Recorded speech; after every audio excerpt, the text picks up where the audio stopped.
right. Great intro. Nothing like a little rock and roll to get Bo going here. Yeah. Wednesday mornings.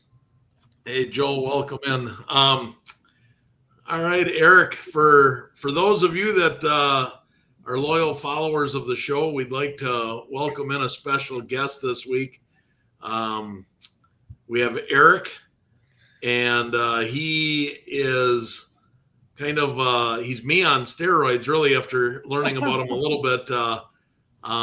I do a lot of buying and selling, and I have pretty good profits for the year. But when I saw your eBay screenshot the other day that you had 100,000 in a 90-day, I saw that and I was like, oh, he's right up there with me. I was thinking that was a year-to-date thing because that's about where I am year-to-date.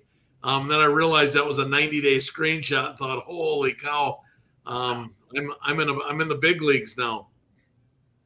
That's right. Got to put the foot on the gas to get that volume going. Yeah. That's right. It's all about buying velocity. Did you get lucky this morning? I'm sorry to interrupt. Did you have any luck? No. What a bloodbath. Yeah, that was. I was afraid that's how it was going to be. I saw the pricing and I thought, okay, this is pretty expensive. Maybe some people will back off, but yeah, I mean, I don't know anybody who scored a jumbo or hobby. Do you guys? I got 2 hobby boxes. Oh, nice. Very good. Congrats. Yeah. Yeah, I've got quite a few people messaging me that they got hobby boxes. I don't know anybody that got a jumbo, but I told Bo I had to get on here and like woosah or a little bit. I haven't been this pissed off in years. It takes a lot to get me mad, and I'm like furious right now because I've waited years. They've been teasing this was coming. I've waited years as a collector, a 40-year collector. Topps Chrome. I mean, they should have made it to where you could at least have gotten a box. You know, if people can't buy them to flip them, I'm okay with that. Do a queue system. Do something. Yeah. But I knew it was going to be bad. So I had my kid, my wife. We had 3 computers open, 2 phones open. We had everything lined up, and each one had specific instructions as to you try and buy this, you try and buy this, you try and buy this. And every one of them ended up timing out. They got to the check-in process, and then all of them said you're in line 5 minutes to check out, which is ridiculous. You should be able to check out instantly. And Topps has got to get that figured out. And then within the 5-minute window, they start disappearing. Sold out, sold out, sold out, sold out, sold out. I ended up getting nothing. So then just out of rage and pure pissed offness, I went and bought a damn case of mega boxes, which is probably going to be worthless. But I wanted to get something. I had 10 grand set aside waiting for my cases of Chrome. I wanted to buy a case of Chrome, hobby or jumbo, and just put it in my closet and forget about it for 20 years. That's what I wanted to do. I'm a collector, for God's sakes. I wanted to collect this damn product, and it wouldn't let me, and I'm so pissed off. But anyways, so I've got a bunch of mega boxes coming, which will be probably, I'll light that on fire, $1,800 whatever. It'll be a fun rip. I think who knows how much they printed of the retail stuff. That'll be the key as to what you can get. I mean, Topps flagship paper was obviously printed to the moon, and the retail is, it's kind of worthless. But I thought the pricing on the hobby stuff wasn't bad. If you compare it to Prism and you're getting, 3 autos for a jumbo box at $700, compare that to like what Wemby rookie year Prism hobby boxes were. I think, close to 1,000, if not more at some point. And there you're getting 2 sticker autos and the top 3 picks don't even sign. So I felt like it was a decent price. Maybe it was too good. I'm sure it'll pop up on secondary at 900, but at least you're, the mega case, you got more than what I've heard other people are getting. Yeah. I wanted a case to put. See, I have a case of 92, 93 Fleer basketball sitting in my closet, just collecting dust. That was the only case I could afford back in the day to get a bunch of Jordan stuff. And then I've got a case of 2012 Prism basketball. When that came out, I bought a case of that. I've got that sitting in my closet unopened. I wanted a case of this just to collect. I wanted to buy some single boxes to flip. Don't get me wrong. I wanted the case to collect it. I wanted to collect it, and I didn't. I don't. So I've already had two of my buddies that break. They've already saw my IG rant and post on my IG, and so they've already messaged me that they'll sell me a case. They got my one buddy got 12 cases for his breaking company. That's direct from Tops. It's direct Tops, yeah. Yeah. So because he's a breaker, he gets 12 cases of jumbo. That's just not right. I don't care who you are. I get that that these breakers like fuel the hobby, but that's wrong. It's just wrong. It's flat out wrong. Yeah, I think that's where we're at now. Unfortunately, breakers are getting massive allocations, and you hear about hobby shops not being able to get what they want to fulfill customer needs. And then like in your case, the breaker's getting 12 jumbo cases, probably got, 10, 15 hobby cases as well with that. Yeah. So anyways, I'm not going to pay after I already texted my kid. I said, that's it. I'm out of cards. I'm done. I'm so pissed off. I'm done. This is your last show? I'm over. I'm out of it. What I've got's going to get closed up and sealed in a museum closet, and I'm done. I'm done. And my kid's like, yeah, for about 10 minutes until something pops up that's too good to be true, and you hit the buy it now. He goes, yeah, sure. Exactly, right? Now, what if the jumbos pop up around 800 on a secondary? Are you a buyer at that? No, because I wanted a case. I wanted a case. There were 8 boxes to a case, so it was like what, $5,600 for a case. Yeah. At $5,600, I would have bought 2 cases. One I would have ripped and flipped. I would have opened and flipped the boxes. But I wanted one case just for my collection. And no, I don't want to spend $7 or $8 grand for a case just to put in my closet. Now I'm stubborn. Now I'm dumb and I'm stubborn. You're done with basketball for the year? Yeah. I don't know. We'll see. I'm just so pissed off right now. But we have a show to do. So I know people love hearing me rant, but we got a show to do. We brought Eric in as a special guest. Why don't you tell everybody a little bit about yourself, Eric? Sure. I've been in cards since I was a kid, obviously, like most people, but always have looked for a money-making angle with what I was doing. I collect a little bit, but I am a flipper investor, I think, first before collecting. There are very few things I will keep, and I feel like every card has a price almost. So I do let a lot of my PC stuff go over the years, but the last 12 months I've been really focused on live streaming, building up a community there, but heavily grading. I got into grading a few years ago. I always bought wax to flip. I used to do breaks for blowout cards like 10, 15 years ago when breaks really first started going. Now it's, the live streaming really captured my attention, just the ability to turn on your camera and start selling cards, without having to take pictures and go through listing them. That has drawn me in, and I've been doing, heavy Whatnot, eBay Live, Fanatics Live for the last year. But really focused on prospecting. I try to find undervalued players. I try to find players that their card market hasn't caught up with their abilities yet. Buying people on the dip, things like that, but really grading heavily in the off season, just to have an arsenal of cards before each season has been my focus. I'm probably sending 30 to 40 cards a week to PSA right now.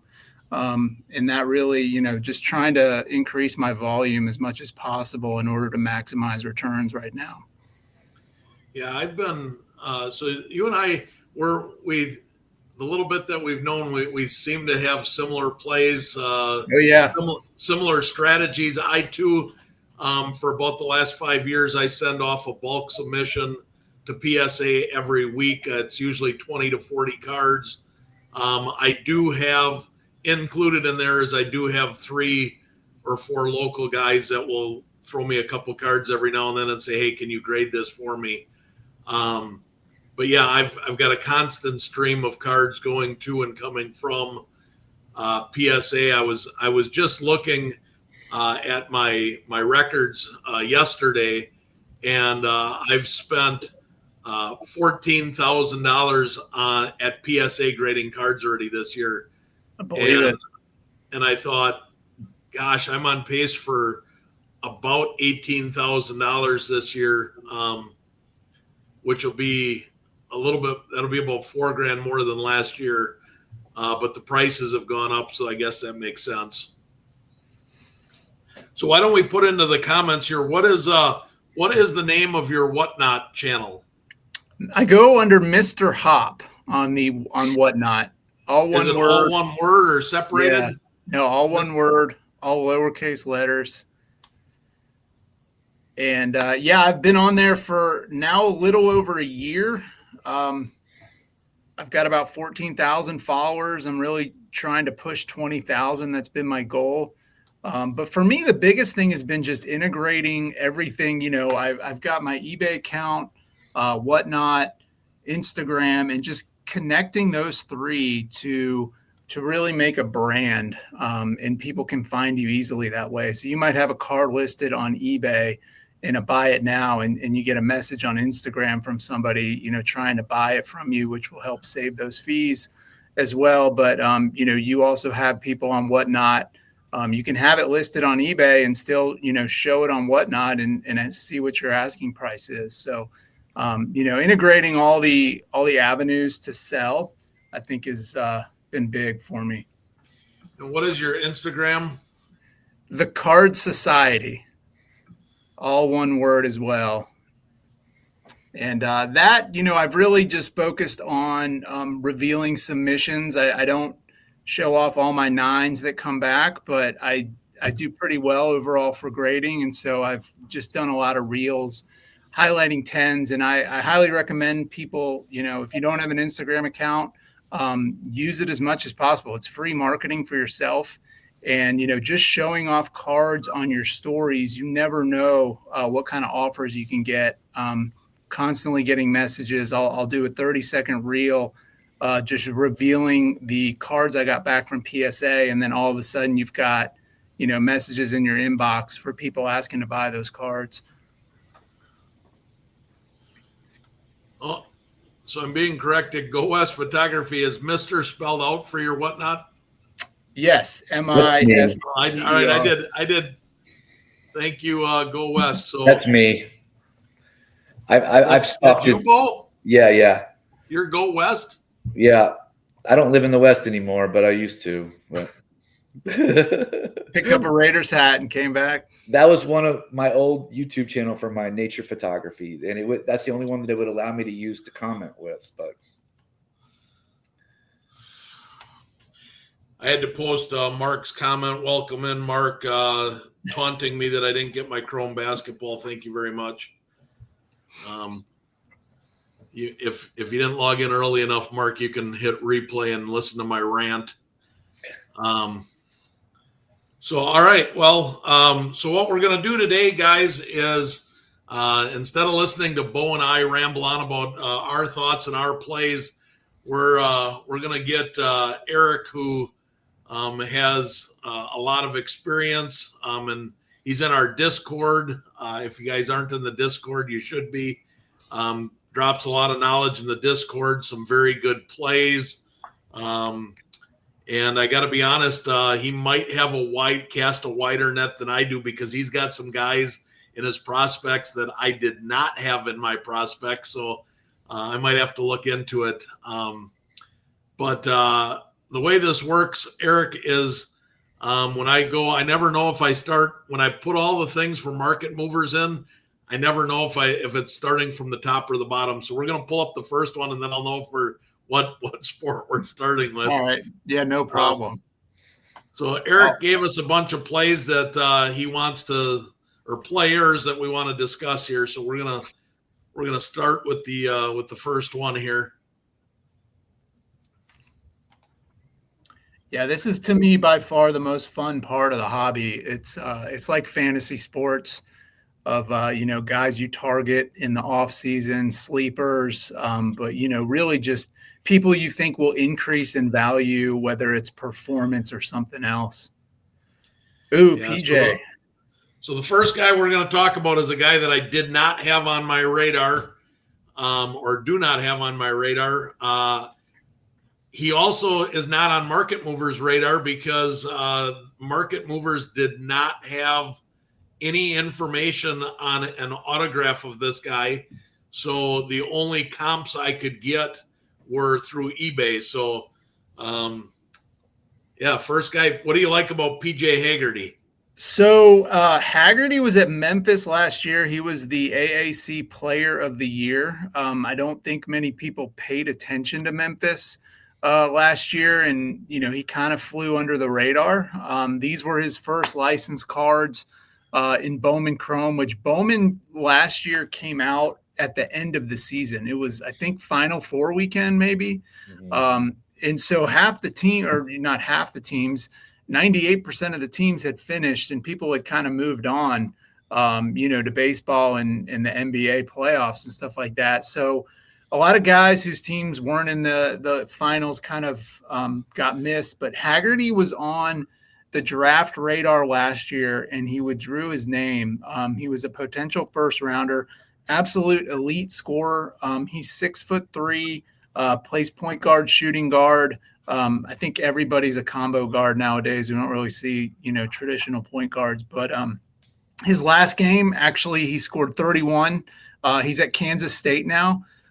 So he does have a team change in Kansas State, much more prolific basketball school recently than Memphis. I think he'll get a lot of national recognition towards the end of the year. I think Kansas State will be, up there for the Big 12 championship, but also will be in the tournament. So he'll get a little bit of exposure then, but I'm expecting him to be in the draft and be a first round pick next year. So a lot of these guys you see on here, there's sort of two selling windows. And anytime I look to buy somebody, I always think, all right, what's the selling window for this card? I don't purchase a card unless I know what the exit strategy or overall strategy is going to be. So for these guys right now, we're in November. You got 3 months or so to get them graded and get them back. So you're looking at February, March for when you can get these cards back in your hand, have them back for the conference tournaments. And then, things go well and his market is great. That's a good opportunity to sell at that point. If not, you can always look to hold until the draft or even the preseason. I'm seeing a lot of the Bowman Chrome cards rise in the preseason before they have NBA cards out. Yeah, I was when I looked him up because he was not on my radar yet. For the season through 5 games or 4 games, he's averaging 26 points, 5 rebounds, 5 assists. So he's definitely a prolific scorer, which ESPN highlights like guys that can drop 30 on any given night. So he certainly could get some media attention. I see he's not at this point projected in the ESPN mock drafts. He's not projected in the draft anywhere at all this year. So he's under the radar quite a bit. Yeah. But when you look at these first Bowman autos, $10 on the 18th. So yesterday, $10, 13 for a black wave. I mean, that's some pretty inexpensive first autographs for a player. Yeah, I mean, look at that gold out of 50 for $13. you spend 21 grading that card, so you're in a gold auto for $35. Right. If you gem it, no reason that can't be a $75 to $100 card towards March Madness. If he continues scoring 26, 27 a game, he's going to definitely be on some of the new mock drafts that come out later. Yeah, I like it. All right, next player up we're going to share is Emmanuel Sharp, another player that I did not have on my radar, but plays for a very good Houston team. So what do you like about him? Yeah, leading scorer on Houston, who is obviously top 5 team, was in the finals last year. I think you probably remember Sharp had the ball towards the end of the game and looked to take a jump shot, and it was contested, and he just kind of threw it on the floor. So I always thought that he would come back with a vengeance this season, which he has. But I like his pricing. He's super cheap, like Haggerty. There's a color match Red Wave auto, $25. Even buying him graded. And that's in a PSA 10. Yeah, that's nuts. You buy that and then hold on until the end of the season. People they take a while to warm up to college basketball. I feel like, first few weeks of the season are sort of sleepy. People are still giddy over the NBA. College football is heating up towards the playoffs. So college basketball, usually you don't see cards rise at the beginning of the season for most guys. But for this guy, I really, really like his upside towards the end of the year. And then again, I think he can be another first-round pick like Haggerty that will pop up on the radar later in the season. Yeah, I like it. Anytime you can get the top scorer on the number 2 team in the country, and you can get his autos for under $5, it's crazy. Yeah, that's ridiculous. And I've always found that the college basketball, much to what you were saying, you can usually buy into even early January. It seems like for whatever reason, college basketball cards don't start heating up until mid to late February, early March. Everybody kind of wants to see, are they going to make the big dance? Where are they going to be seated? And then the players that go off in the big dance, their cards usually pop off big. Yeah. But you've got the draft coming up. The thing with Sharp is he's a senior, so he's a little bit older than some of these other prospects we're going to talk about. Mm-hmm. But when you can get a guy that's scoring that many points on one of the top teams in the country, that's certainly worth, and for that cheap. I mean, that was some of the things, some of the prospects that are going to be on your list today that were not on mine are so dirt cheap. I'm probably going to go get a couple of them just because. Yeah. Heck, I blew They're not going to get lower. Yeah. Yeah. I blew $1,800 on freaking mega boxes because I was pissed off on missing out. I can afford $5 or $10 for some of these. So there you go. Yeah, and that's the thing too, is the pricing of some of these guys. So like Braden Smith, I left him off. He's obviously an amazing player. I don't know about Braden Smith's draft stock or potential. He's very, very small. Might end up being a second rounder. But he's his base autos are $50-$60. And so there's not a ton of room once they start reaching that level. So he was one I left off just for that reason. But certainly you could, if he wins player of the year, Purdue wins the national championship, that's stuff that could really skyrocket some of his cards. All right. So the next player here also, you know that Eric's reaching deep when Market Movers doesn't graph any of these players yet, which is great for us because at Eric's suggestions, all of our listeners are going to be able to buy these at really cheap prices. Solo ball for a UConn team. I have a UConn player that I thought was one of my more of a sleeper type picks. I thought about Ball. I know who he is. He's on my radar. I just haven't bought any. But the player I kind of like from UConn is Braylon Mullins. He's out till probably mid-December, but he was a highly ranked freshman coming in. So Mullins might be a guy that you can watch as well. But what do you like here about Solomon Ball? Yeah, another similar to Sharp, potential leading scorer on a top 5 team. UConn looks mighty good this year.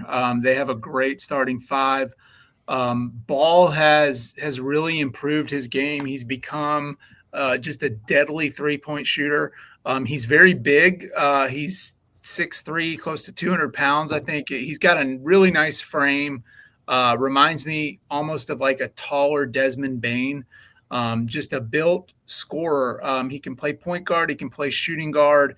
And I think NBA scouts are really going to get a lot of exposure to him, as UConn's going to be, on national television a lot, and obviously will be an Elite 8 Final Four contender. But yeah, Ball's a fantastic player. I firmly believe he'll be a first-round pick next year.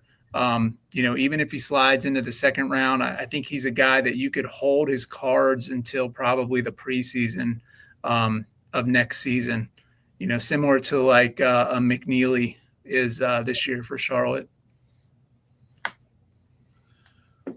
Yeah, I think Ball is probably a second round pick. But yeah, for that, when you're talking about $10 or $15 to invest in a player's first auto, and some of these are refractors, colored, numbered, cheap. You're not spending a lot of money here.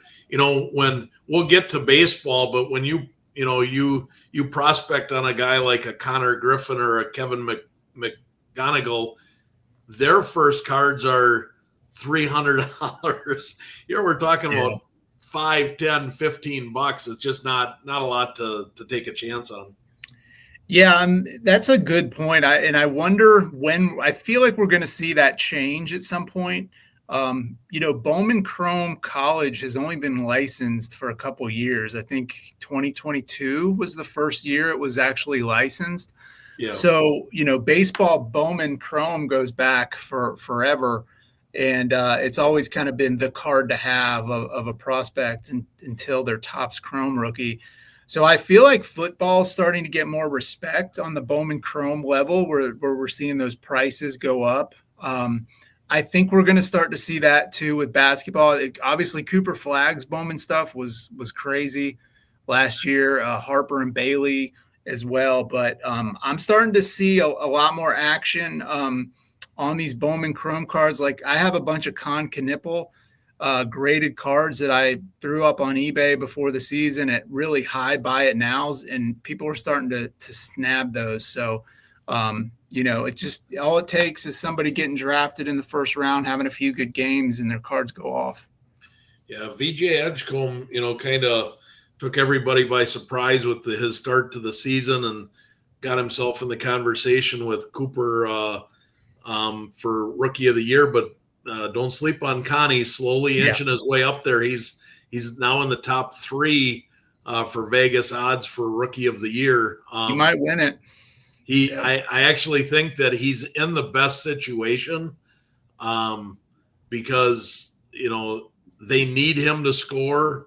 They want him to score. As long as he stays healthy, it's likely that his statistics will be the strongest of any rookie out there. So yeah, he very well could sneak past his teammate Cooper and snag that thing from him. All right, let's take a look at another one here. All right, now we got to one that market movers wanted to track. Carter Knox. Yeah. Carter Knox, he's been frustrating me this season. I'm a Razorback fan, and he hasn't been. He's getting outshined every night. He is. It's the 2 freshmen. Acuff and Malik are really outshining him. I thought he could be Arkansas's leading scorer this year. It's probably not going to happen. he's still a very, very talented player and scorer who has first-round potential. Arkansas is got a really, really good team. They're going to be in the tournament, contending for the SEC championship. The two freshmen on Arkansas don't have licensed cards, so I would have definitely put one of them on here if they had those. But for him, I think his brother Carter or Kevin was a first-round pick, sort of fizzled out. Carter has always been projected as better than Kevin. And last year really came on strong for Arkansas. Just another, very good scoring guard, but he hasn't done much this year. And so I would almost wait a little bit on him. He's fantastic buy low opportunity right now. As you can see, his prices looks like they went up and then down and then up a little bit. But did you see the game last night? Yeah.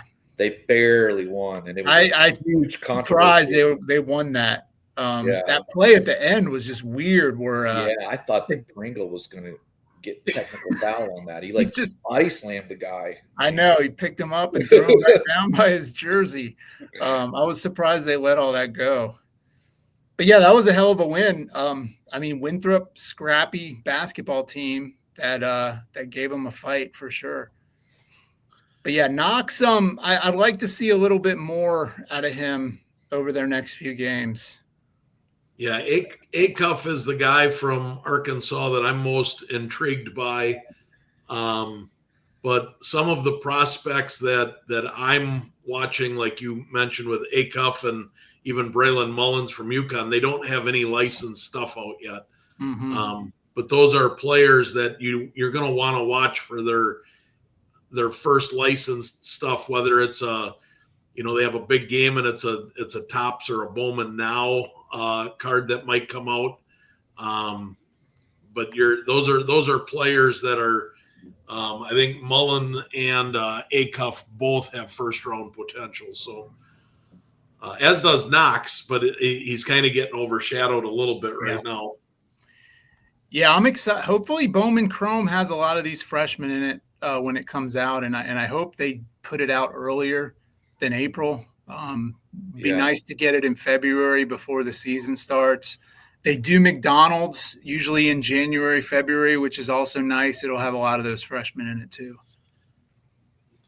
Now, here's a player that's up next that I had on my list. He's one of the prospects I really like. I think he's NBA level ready for his defense at least. However, there's questions as to whether he can get downhill and what his three-point shot looks like. But Isaiah Evans from Duke, sophomore guard. He's got good length at 6'6". Of course, he's overshadowed by Boozer. But Market Movers doesn't have any of his cards in there as well, which surprised me because I thought that they would. But when you look at, there's the McDonald's numbered to 75, $15. It's not a lot of money again for an auto of a kid that is, I think, going to go middle to late first round. Yeah, you're absolutely right. He reminds me of Brandon Ingram a little bit from Duke. Skinny, tall, long, really good shot, great scorer. Duke is they're so loaded. Some of these guys it's similar to last year, where you had 5 guys go in the draft from Duke, and it looks like they probably will again this coming up year. But he's relatively inexpensive for as good as he is. I think he's got a long runway for his cards to go up. Duke's going to be at the top of the rankings for the whole season, national attention, and he's going to be one of their top scorers outside of Boozer. So, and I think he'll make a good pro. I think he'll be really good next year in the NBA. Yeah, I had to scroll down because there aren't a lot of sales of his cards even, which is why Market Movers probably doesn't track it. But there in the middle of the screen, you can see a Chrome a Bowman Chrome refractor. Oh, that's the wrong guy even. So I'm not seeing any. So he must not have a first Bowman auto yet. He's got a McDonald's one and he's got a non-auto. So maybe there you look for a blue refractor non-auto. A color match might be the play there, unless he comes out this year with an auto. Yeah, I like this. I brought a few examples too, but there's a Sapphire I just got back. I like grading the Sapphires as well, especially if they're numbered out of 99 or less. This is the yellow to 75, but I think he does have a Bowman first auto. He was in McDonald's too. I saw McDonald's. I saw they had comps on the McDonald's, but I didn't see a single. Maybe just nobody has sold one, but I couldn't find anything on the comps there through Market Movers through eBay for a first auto from Bowman. Interesting. So if he does have them, they're rare. Yeah, or people aren't selling him yet. Maybe they're stashing him as well. That could be. Another one here. A lot of the basketball prospects, Market Movers doesn't have much on them yet. So this one here I thought Market Movers would have, but especially with his brother. But Dame Sarr. Yeah, Sarr. He looks better every time I watch Duke play. He's very, very raw. He's from Italy. He's tall, long, very big guard. I think he's like 6'7", 6'8". Another really good scorer, plays good defense. He might be, leaning towards a lottery pick. I think just depends on how he does this year. He had some hype last year in the draft. He had his name in. I think he came from Italy, and then he pulled out and ended up going to Duke. So I saw a little bit more interest in his cards actually when he announced he was going to Duke. And it's going to be real interesting to see how they perform this year, because nobody's seen the kid really play up until the first few games that Duke is there, and he's going to have some really big games this year, and I think his cards will pop when he does, and he'll start getting more national attention. Yeah, take a look at the Sapphire first auto color match. What a gorgeous card for $25. That's awesome. Yeah, love the color matches. Big fan. Anytime you can find one, definitely do it. Yeah, I'm a sucker for color match. Everybody knows that. I just can't help myself. They're more desirable cards, I think. All right. LeBaron Philon. Yeah. Philon. He might be my favorite player on this list. I think he's going to be a phenomenal NBA player. Leading scorer, team leader at Alabama, who, again, is going to be top 10 for most of the season. Looking at that red wave refractor out of 45, I love that color match right there. I actually have one of those in a PSA 10, but he's another one. Point guard, was potentially the number one point guard in last year's draft and did not go into it. He came out and ended up going back to Alabama. Alabama looks pretty good. Philon's had some good games so far this year, but I think he could be, top 10 potential pick in the draft next season. Yeah, I think he's got a lottery pick written all over him as long as he stays healthy. Yeah. 3-level scorer, just the guy you want with the ball in his hands at the end of the game. He's got superstar written all over him. No, he was, as you could see, he was a lot more expensive than the other guys we've been talking about. His base first auto there sold for $35 recently, so it's 6 or 7 times more expensive than some of these other guys, but I think worth every penny yet at $35.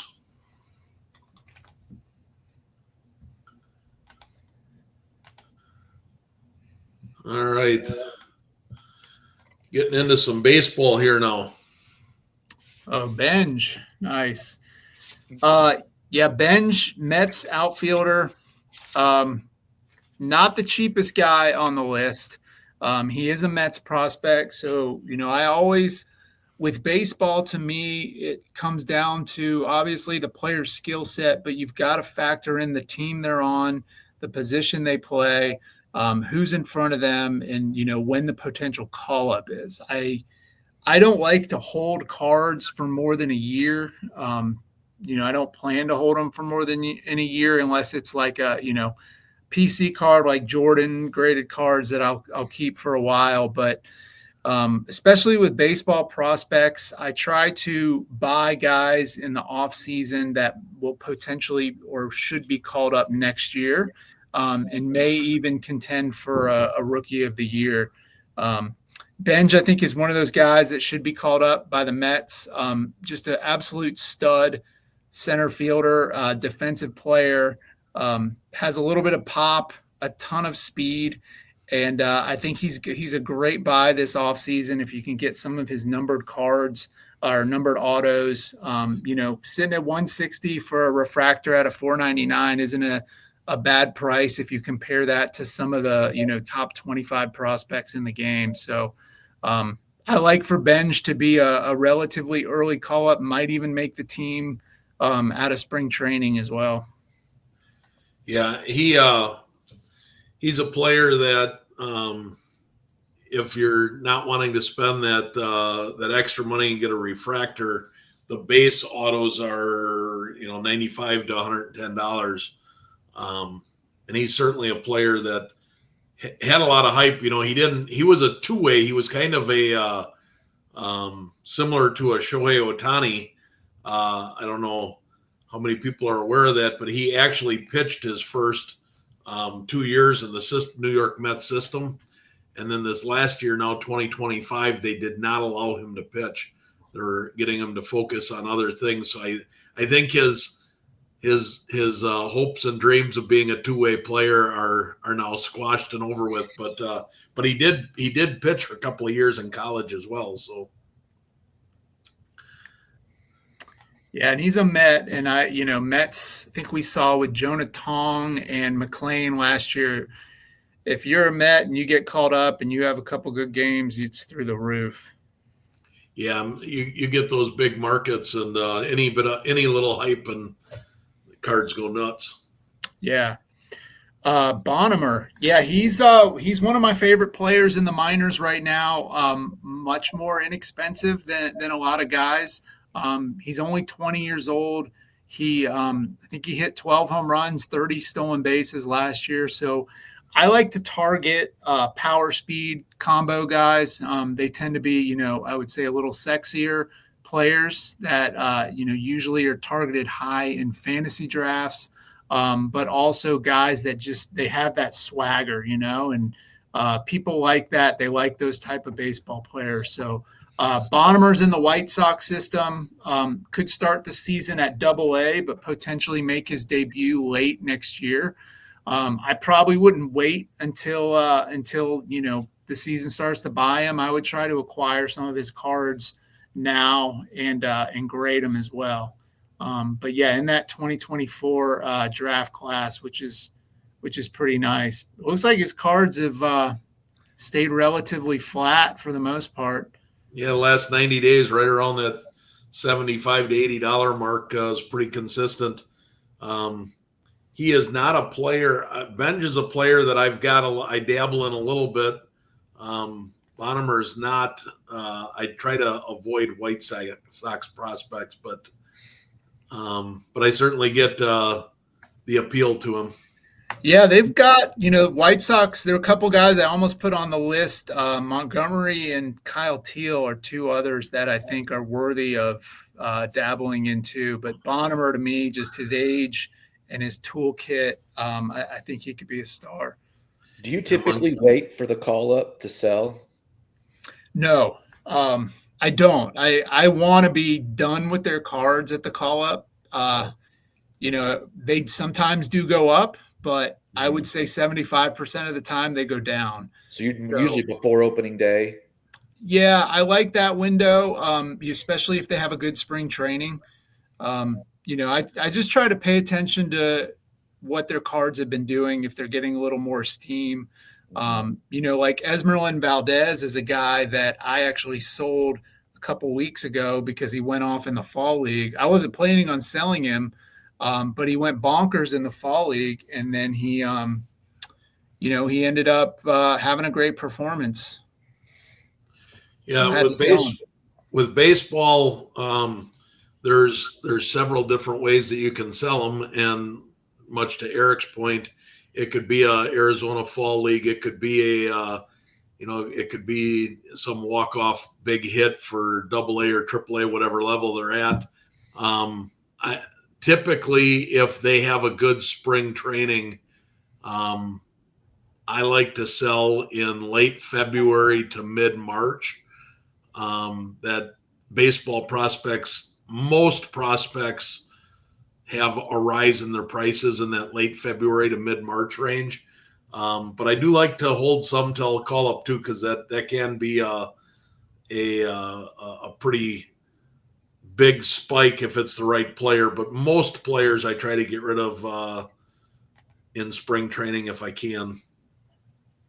You just don't want a player to lay an egg in spring training, because then you're holding. Yeah. Ooh, Josu Briseño. So this is a guy that I saw him in person during the Futures game, and was just super amazed at how big he is. Sometimes, just seeing these guys in person can give you a different level of appreciation for what they are, but he is a monster. He's like 6'4", 220, just big dude, mashes home runs. Tigers have a pretty nice farm system with him and McGonigal and Max Clark. I think they've been moving them all up together at the same time. So you could see all three of those guys in the pros this year. McGonigal and Max Clark, way more expensive than Briseño.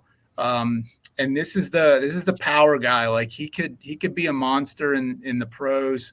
I think he'll start the season at AA this year where they ended last year. But he's young, a lot of potential. And, at 98 for a refractor auto, he's still at that really, really good pricing with a lot of room to go up. Yeah, I like him. I like speed and I like power when I'm looking for prospects. The only thing that detracts me from speed or power is if they're, got a 35 to 40% K whiff rate. But his whiff rate isn't bad. It's like 20, 23, 24%, which isn't bad for a guy that's got 30 plus home run capabilities. So I do like him as well.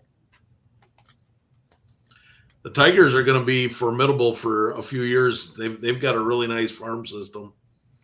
They do. I'm interested to see what happens with Skubal this year, if he gets moved or not. If they were smart, and I don't know if I don't even know if it has smarts, but with all the players they've got coming, they should just do whatever it takes to lock him in, make him a Tiger for life. But he's a generational, once in a lifetime type pitcher that the Mets or Dodgers would love to overpay for.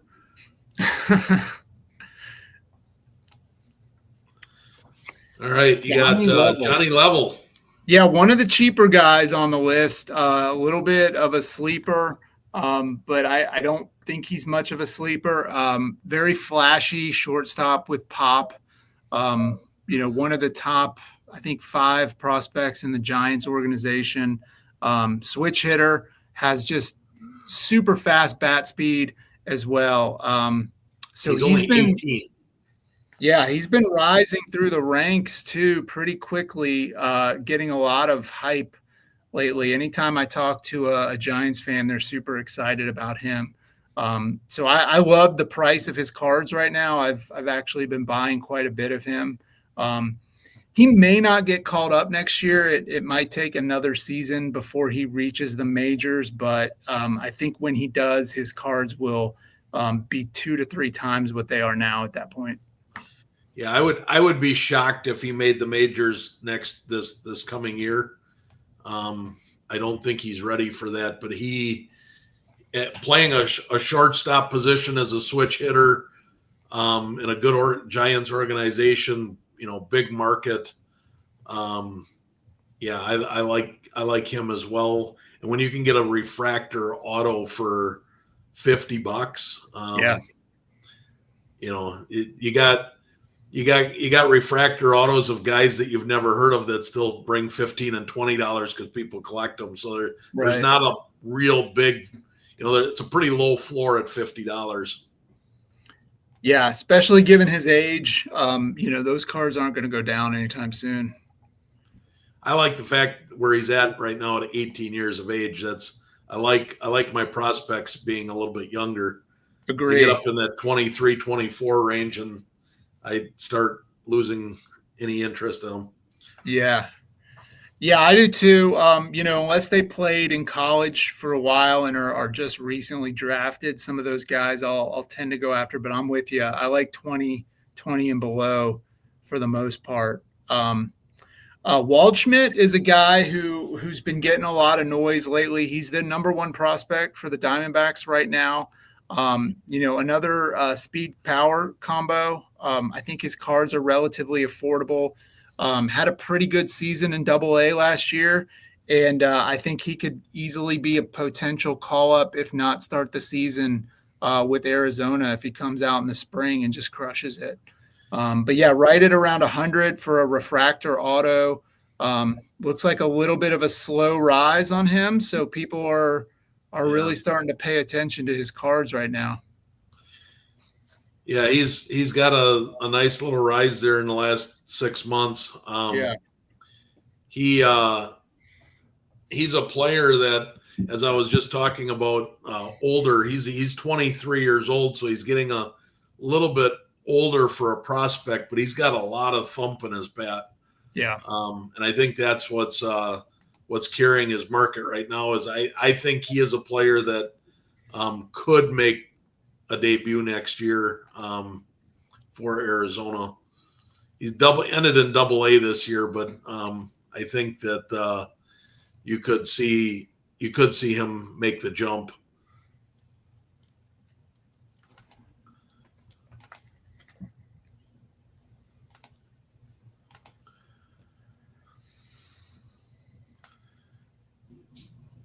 Then you got Rada here. Yeah, Nelson Rada. He's actually been making some noise in the fall league this season. Angels prospect. I think last year he stole 50 plus bases. He's 19 years old. Was in Triple-A. I think the youngest player in Triple-A last year. So very, very speedy center fielder. He is the leadoff hitter of the future for the Angels. Flashy guy, very popular. I think he could potentially make the team out of spring, or at least get a relatively early call up as long as he hits well. But I like him a lot. Angels fans I talk to really like him a lot. He's quickly becoming one of their highly touted players. Yeah, and $39, $40 for a refractor auto. Stupid cheap. And I was the Angels yesterday. Nice. The find Angels any gems? I was doing the card. I was pulling the photos off and checking the card centering app on like 20 of them. But I didn't buy anything yet. But I probably will today. Yeah, the Angels are known for getting young players. The last couple of years they've been pulling players up probably quicker than they should have. So I think he's destined to be in the pros this year for sure, as long as he doesn't flop with his hitting. But with his speed and his defense, they might call him up anyways and just let him, kind of like the Brewers did with Churio, where he started out a little bit slow, but they know he's the future center fielder. They might just call him up, put him in center field for defense and say, hey, kid, figure it out. But $40 is so cheap for a refractor auto. Yeah, absolutely. He's a great buy right now. You don't see too many players go from A to AA to AAA all in the same year too. He's on a fast track. And in 19, just turned 19, I think.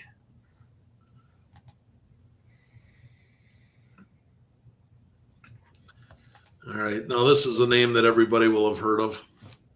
Yeah, can't hide McGonigal. That, his price is getting so high. It's difficult to see how much room he has to go, but comparing him to guys like Caglianone and Bazzana last year and where their cards are at, I still think he's got room to climb. He is an absolute just stud. Best hitter in the minors, no doubt about it. Probably going to start the season in the pros. I can't see him starting at AA or AAA next year. I think they just put him in the majors. He's ready and he can mash. I want to have stock in him before the season because I think, he's going to come out and be one of the top names that you're hearing talked about in March and April as the season opens. Yeah, he's for sure going to be, him and, Connor Griffin are going to be the two most talked about hyped players going into spring training. The play. So if you don't want to go with an auto, I've had real good success with the non-auto refractors. They seem to sell real well for Bowman firsts. I made just an absolute killing on Ellie De La Cruz with non-auto refractor firsts. I think I want to say I had 37 of them back when he went off, because I was able to get them cheap. His autos were so expensive, and people forget about the non-autos sometimes. And his refractor first non-auto at the time was, I don't know, 18 or 20 bucks. So with grading fees, it was 45 bucks. And at the time it had like an 85% gem rate. So you just, I thought, well, I could go buy one of his refractor autos for $900, or I can try and do the non-autos. And I had 30 some PSA 10s, and God, that was one of my best plays I've made in the last couple of years. When he went off, his stuff just went nuts. So McGonigal, I think, is a player you could do something like that with. If not the refractors, you could do that sky blue color match. That's always a kind of a cool card as well.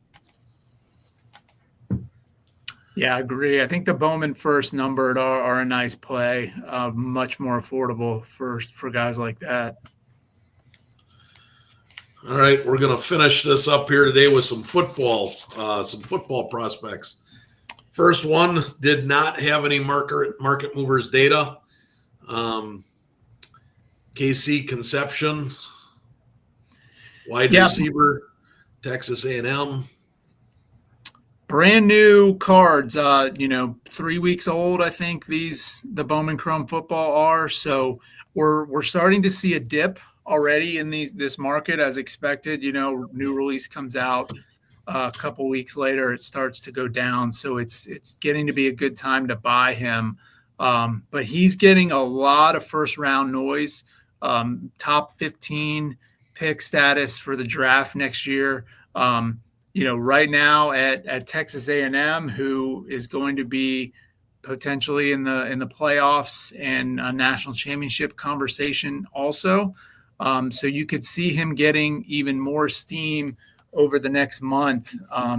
But I would get some of his cards and try to grade them and have them before the draft, because he's almost unguardable.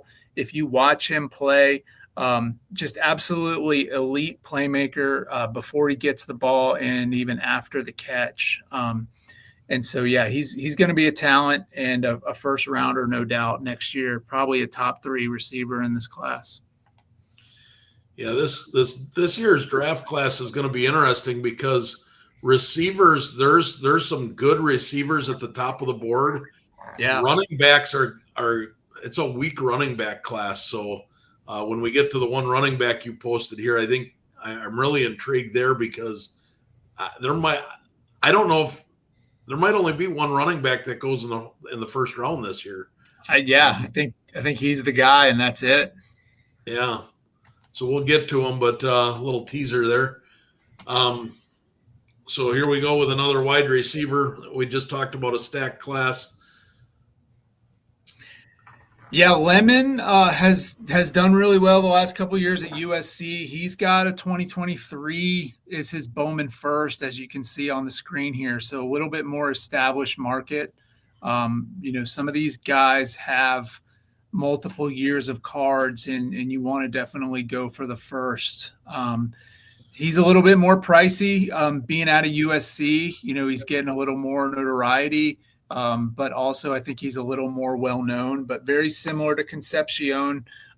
He's relatively small too, but he's still getting that top 15 pick hype. There's 3 to 4 receivers that you see their names in the first round on almost all the mock drafts. And Lemon has been, anywhere from like 8 to 20 on the draft boards that I've been seeing. And that could certainly change fast. Teams could fall in love with a guy like him, and all of a sudden, he gets up there like Tet McMillan did last year for the Panthers. So great playmaker. I don't think you can go wrong buying his stuff at this point and at that pricing that he's at now.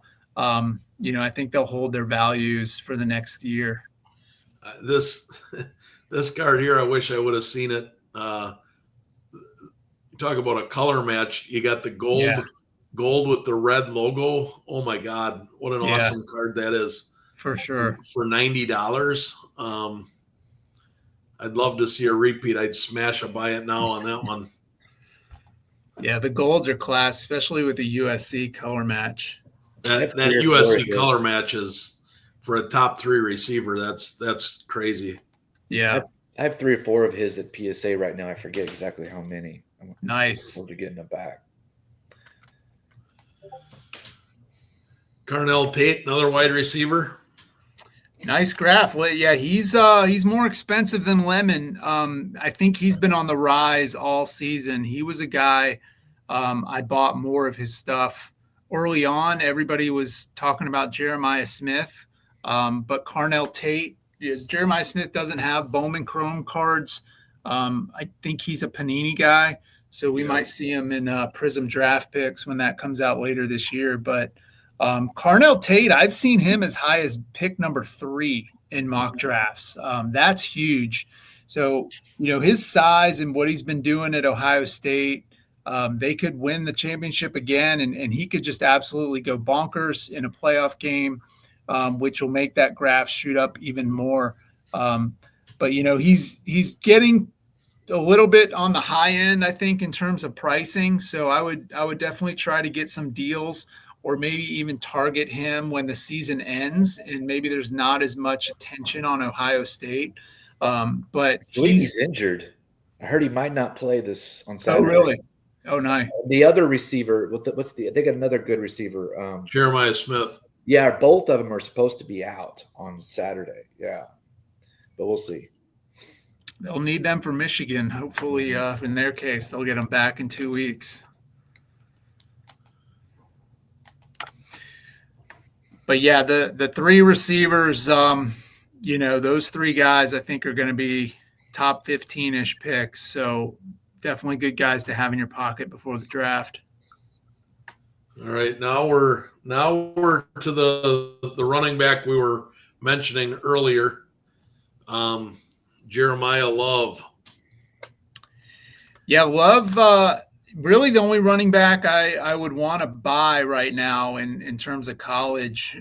He's, maybe comparable to Genty's pricing last year. I think he's probably a little less expensive than Genty was at this point last year. And he's getting a lot of top 5 pick hype as well. So he could end up on the Heisman stage also. He's got some insane stats for this year, and we could see him as a Heisman finalist, which will certainly put him into the limelight even more. Notre Dame, they're still eligible for the playoffs too, so we could see him spike a little bit more towards the end of the season. And then, kind of come down a little bit, but go back up before the pre-draft hype starts.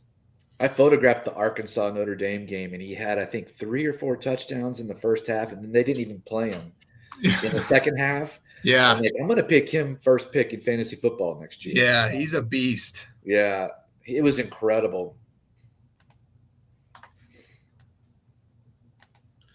Then you got getting into one of the quarterbacks here with Dante Moore. Yeah, really good quarterback class coming out. I think we'll see, several quarterbacks in the top 10 picks and top 30 overall. Dante Moore, he might come back another year. I've heard number 1 pick, I've heard top 5 pick, and I've heard he returns for another season. But he's looked really good this year, had some really nice games at Oregon. The only thing I hate is that he's in that UCLA card on his first one, which I think anytime they're on a different team on their first, it's not as desirable during the season. But honestly, once the season's over and he's going towards the NFL draft, people don't pay that much attention. But $72 for a refractor auto for a potential number 1 pick, that seems wild to me. Way lower than what Cam Ward was last year, or even Shedeur Sanders pricing at this point last year. So I think he's a fantastic buy at that $72 for a refractor auto, and even look to get maybe some of his color autos like a blue or a gold for under $150. As we get into these last couple of picks, I was just thinking, I'm not normally a gambling guy, but I need to look up and see what the odds are for the Cleveland Browns to draft 2 more quarterbacks this year. Throw $10 down on that. They're going to take one. You know it. You know it. That'll be their 48th or something since 1999. Yeah. Oh, my God. Can't get any of them right. They had Baker. They let him go. That's because he stunk in Cleveland, and a lot of that had to do with we're finding out so much that the system matters. Look at Darnold, look at some of these resurging quarterbacks. The system matters. Yeah, absolutely. So Jordan Tyson, I think, is the number 1 receiver on the board. It's between him and Tate. Tyson's been hurt. I think he's still hurt right now, which has made his prices dip. But they also, this is a new release that just came out, so he was a little bit on the high end and is now starting to settle in. But he's almost a lock for a top 10 pick in next year's draft. Just fantastic playmaker. Him being hurt, I think you can take advantage, especially if he doesn't come back this season. His prices will fall a little bit more. So I would look to buy him once the season ends and that dip goes down a little bit further. Yeah, he is extremely talented, but if I was an NFL team, I think I'd take him right off the board, and I wouldn't even be interested in him because, 2023 lost the season due to the knee. 2024 collarbone. Now you got soft tissue. This guy is just an injury waiting to happen. Yeah. I don't know. I just don't know how you can risk a high draft choice on a player that might get injured in the team meeting because you're passing out the playbook. You should ask the Falcons why they drafted Penix. I know that's same. That is my point right there. 3 ACLs. Yeah. That poor kid. The wind blows in the wrong direction. He gets hurt. Oh my goodness.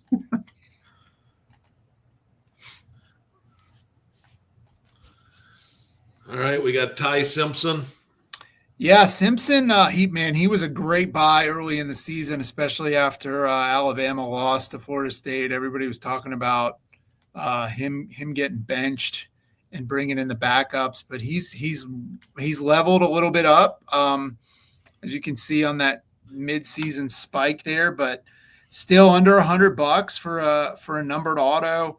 I think that he's going to be another top 5 potential pick. At least in the top 10, he's NFL ready.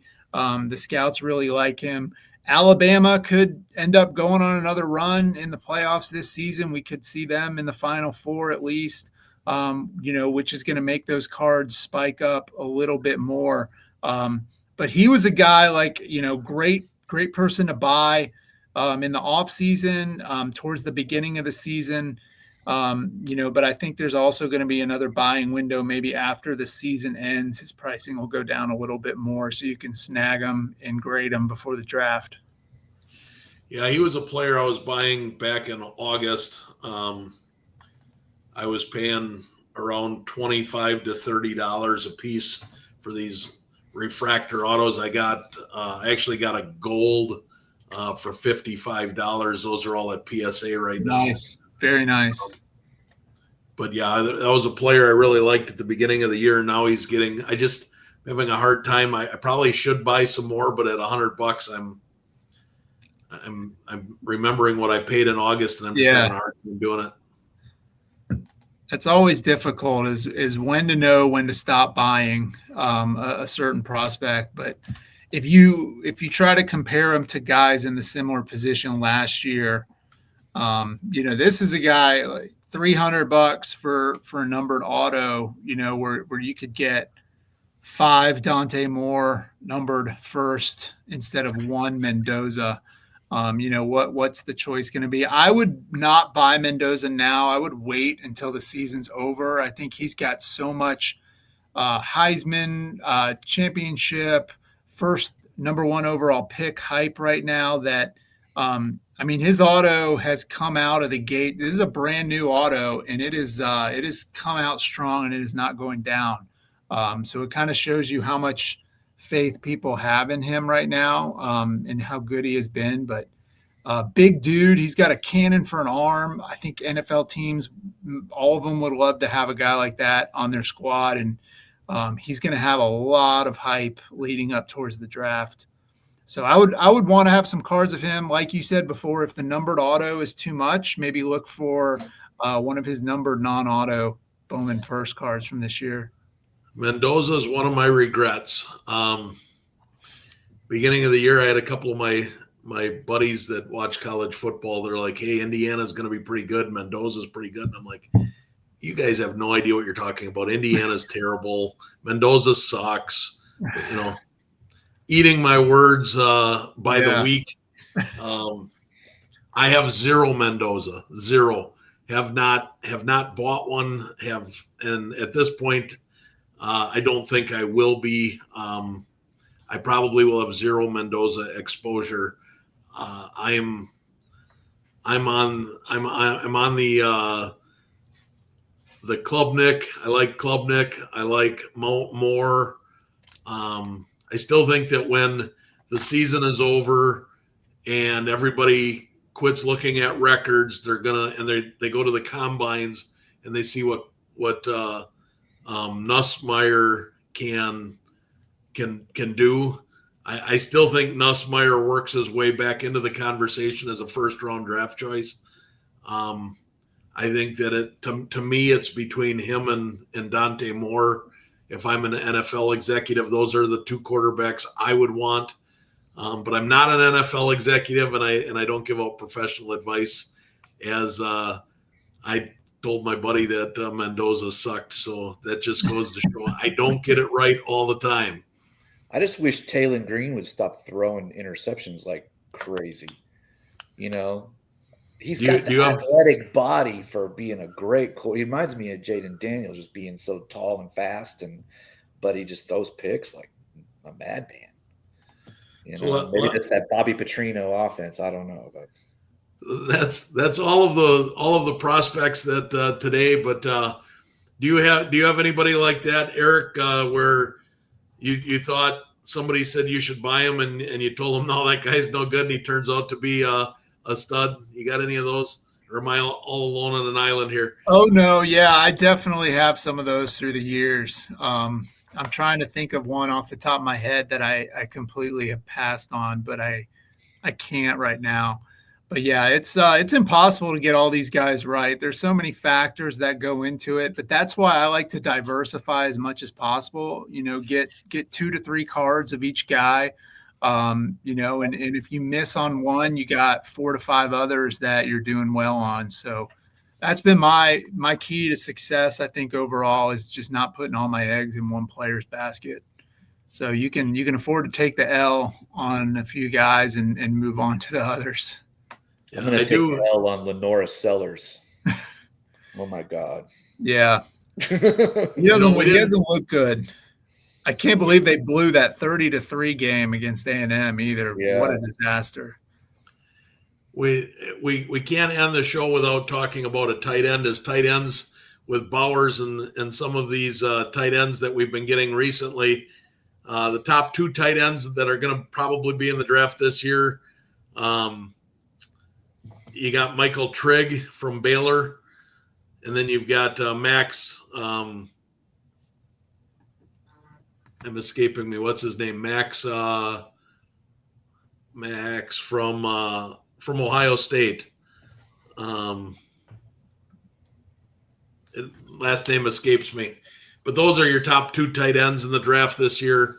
I think that Michael Trigg from Baylor could create a lot of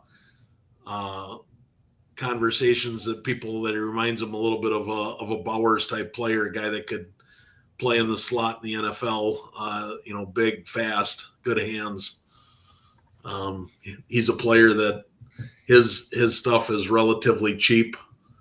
And then my flyer pick of the thing that we didn't mention today. See if either of you guys throw up or if you like him. Chris Braswell, speedster. I like speed. He's going to be. I think you're going to find that he will probably run the fastest time as a wide receiver this year at the combine. He reminds me a lot of a Xavier Worthy type player.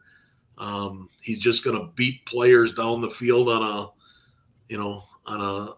give and go or a fly. Just get out there and run as fast and as far as you can, and I'll throw you the ball. When I was playing quarterback, I loved having guys like that where I could just back up, take my 4-step drop, and heave the ball down the sidelines as far as I could, knowing I can't outthrow them. I loved playing with players like that, and Braswell Brazel reminds me of that. He's out of Tennessee, just a speed guy. Yeah, that's it's like Mike Evans at Texas A&M with Manziel. I think Manziel would just chuck the ball up as far as he could, and he would be like, I know Mike Evans is down there somewhere. Yeah. And end up with it most of the time. Hey, can I ask a question before we take off? We have a few minutes. Was that your question? I guess I have 2 questions. I talked to Eric on the phone about 7-8 months ago, and he was really nice. I moved. I'm living at my mom's house in Arkansas right now, and I'm planning on giving my first go at Whatnot on December 5th, Friday night. I think I was just going to try starting out on Friday nights. I remember you had told me, I was just getting some tips from you when I was looking. I had my notes that you gave me when I talked on the phone about you recommended having some big cards in the background to try to draw attention. Yeah. I had like 84 followers from a few years ago when I bought comic books. So I don't know if that's going to help me at all, but I would have 84 followers. So I'm going to use that account, I believe. Sure. But what kind of inventory would you try to bring when you're just starting out, without getting, I know I'm going to take some losses.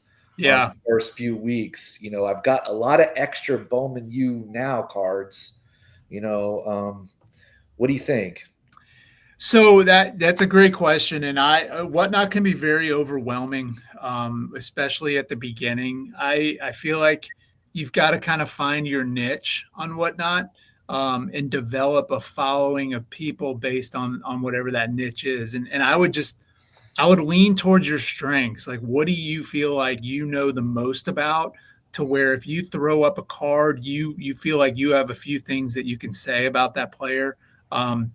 It's like Whatnot is like a sales presentation, and you've got guys who are over the top, hyping up cards well beyond what they're worth, or players well beyond what they're worth. And then you've got, my style. I'm more laid back. I'm very smooth. I don't I don't yell. I don't scream. I don't overhype cards. I like to, I even talk about what the comps are of certain cards that I run.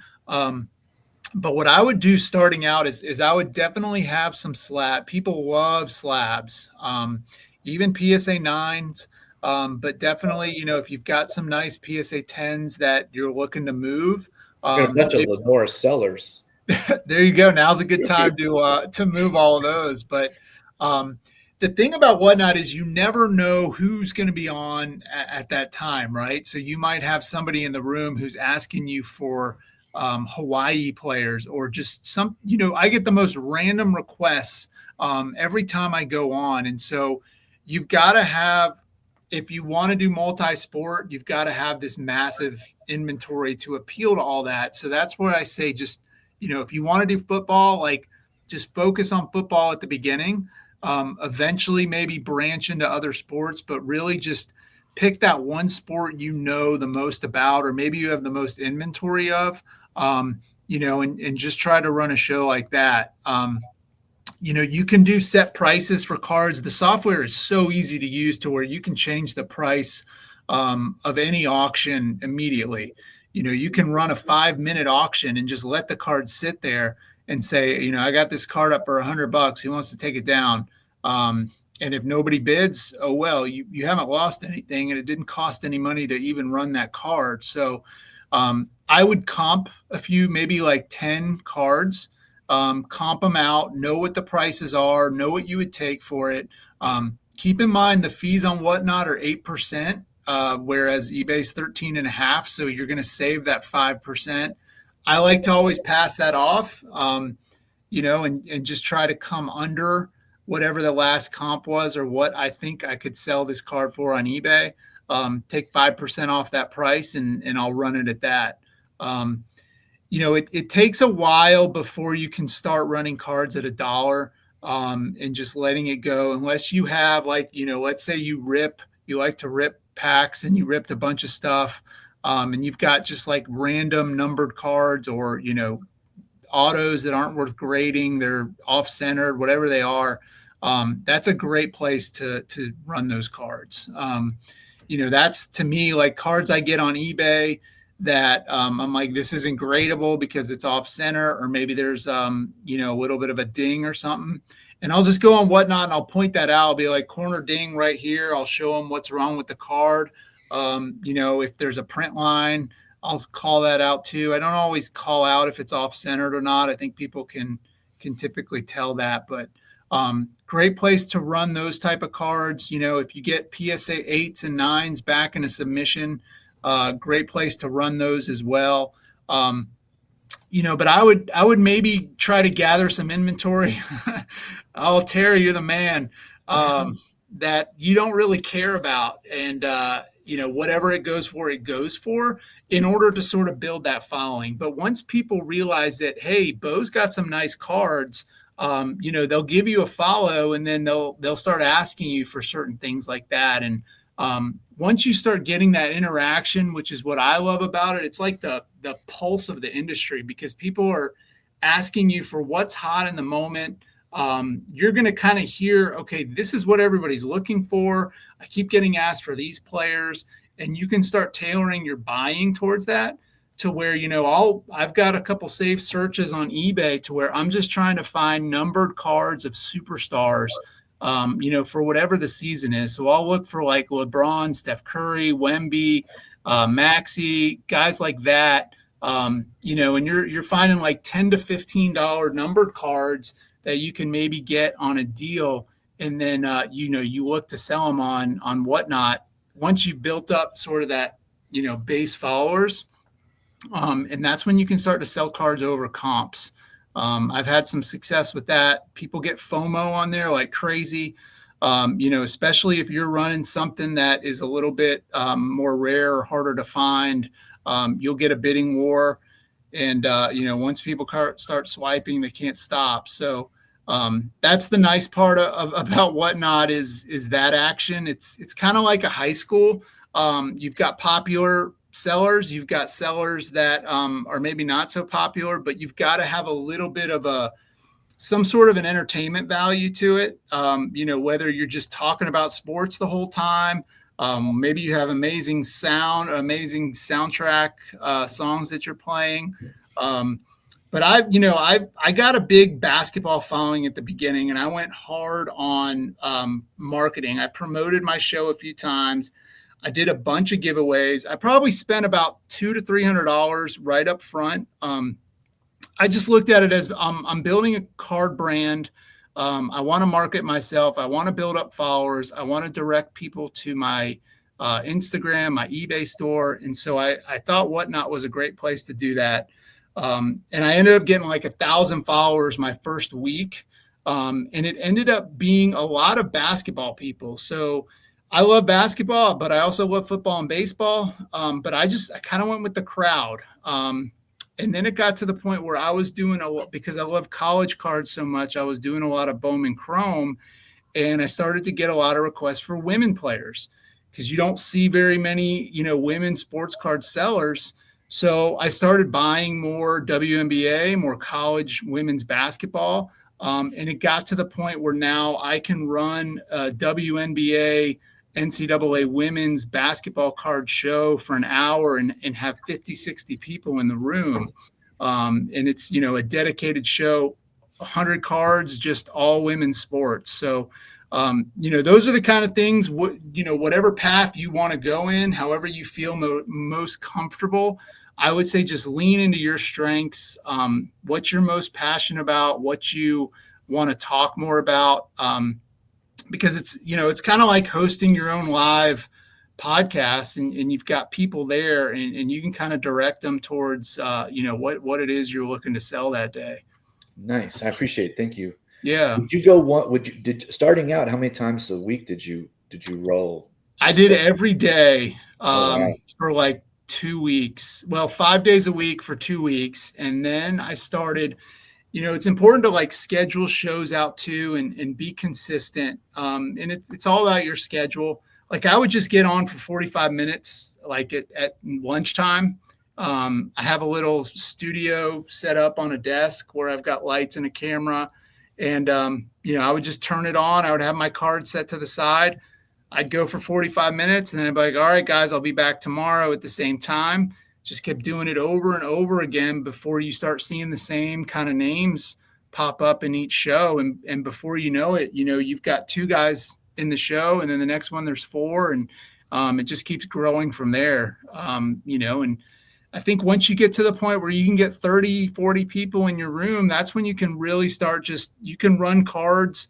On Sunday mornings, I do a basketball show, and I'll go for about an hour and a half, and I'll sell 100 cards in an hour and a half, net $1,500, $2,000 at the end of the show. That's like a 2 weeks worth of eBay sales that you just knocked out in an hour and a half, that you didn't have to take any pictures. You didn't have to type anything out on eBay. You literally are running 15-second auctions. And you can put the price for whatever you want. You can start at $1. You can start at $100. It's completely up to you for each individual card. Nice. Awesome, man. Thank you so much. Yeah. All right. Well, Eric, thank you for joining us. I'm sure we'll have you back on the show. Just a wealth of knowledge. Again, give Eric a follow on IG, The Card Society, or Mr. Hop on Whatnot. As always, feel free to reach out to any of us, message us if you've got questions, want to talk. If you're interested in coming on the show, let us know. And I hope that this was an enjoyable show, and you guys can go out and buy some cards and make some money. Till next time, guys, we will see you in 2 weeks. Will we be in 2 weeks, Bo? Is that going to work? Yeah. All right. In 2 weeks. We'll see you in 2 weeks. December, baby. Yeah.